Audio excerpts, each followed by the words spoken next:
দিয়েছি, রাজপথ থেকে ইনশাআল্লাহ আপনাদের মনের যে দাবি, আপনারা যে আমাকে এমপি হিসেবে দেখতে চান, সেই দাবি ইনশাআল্লাহ আদায় হবে। এই সিদ্ধিরগঞ্জ অনেক ঐতিহাসিক আন্দোলনের সাক্ষী। 2013 সালে হেফাজত ইসলামের ঘটনায় এইখানে 24 জন নেতা কর্মী শহীদ হয়েছিল। গত জুলাই আন্দোলনে এই জায়গায় প্রায় 60 জন নেতা কর্মীকে হত্যা করেছিল। এই রক্তের উপরে দাঁড়িয়ে আপনাদের রক্তের বদলা নিতে, আপনাদের রক্তের প্রতিশোধ নিতে আমরা সবাই ঐক্যবদ্ধভাবে কাজ করবো ইনশাআল্লাহ।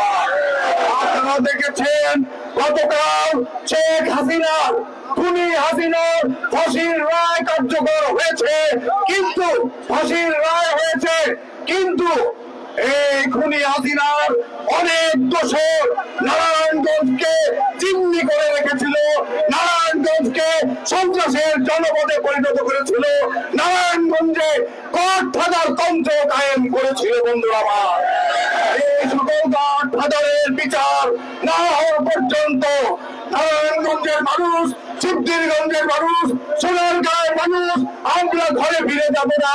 তাদের রায় কার্যকর না হওয়া পর্যন্ত এই রাজপথে যেভাবে রক্ত দিয়েছি, প্রয়োজনে রাজপথে রক্ত দিয়ে বাংলাদেশ থেকে ফ্যাসিবাদ চিরতরে দূর করতে হবে। বন্ধু আমার, এবং সেই আন্দোলনে আমাদের নেতা জনাব তারেক রহমানকে বাংলাদেশে যদি দ্রুত ফিরে আনতে পারি, তাহলে অবশ্যই শেখ হাসিনা সহ তার দোষরদের বিচার দ্রুত কার্যকর করা সম্ভব হবে।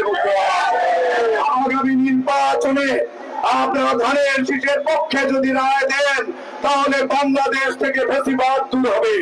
আগামী নির্বাচনে যদি আপনারা ধানের শীষের পক্ষে রায় দেন, তাহলে বাংলাদেশ থেকে সকল প্রকারের দুর্নীতি, লুটপাট, দুঃশাসন, স্বৈরশাসন এবং ফ্যাসিবাদের পতন হবে। বন্ধুরা আমার, আগামী নির্বাচনে ধানের শীষের পক্ষে থেকে তারেক রহমানের হাতকে যদি আমরা শক্তিশালী করি, তাহলে অবশ্যই বাংলাদেশে গণতন্ত্র ফিরে আসবে, ফ্যাসিবাদ দূর হবে এবং ফ্যাসিবাদের দোষরদের বিচার বাংলার মাটিতে ইনশাআল্লাহ হবে।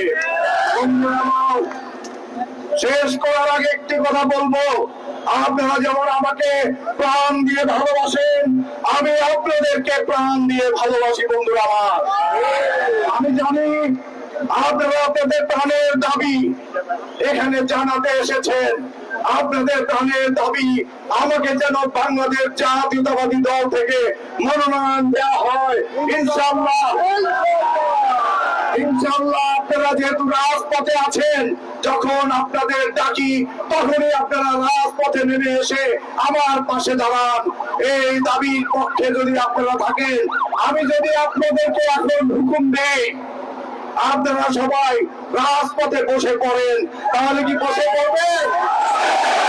আপনারা কি বসে পড়বেন? দাবি আদায় না হওয়া পর্যন্ত বসে পড়বেন? কিন্তু না, এই দাবি আদায়ের জন্য আমি রাজপথের কর্মসূচি দিব না। আমাদের প্রিয় নেতা, আমাদের অভিভাবক জনাব তারেক রহমানের উপরে আমি বারবার আস্থা রাখি। তারেক রহমান সাহেব আমাকে নারায়ণগঞ্জে চারবার জেলা বিএনপির দায়িত্ব দিয়ে তিনি আমার উপরে তার আস্থার প্রমাণ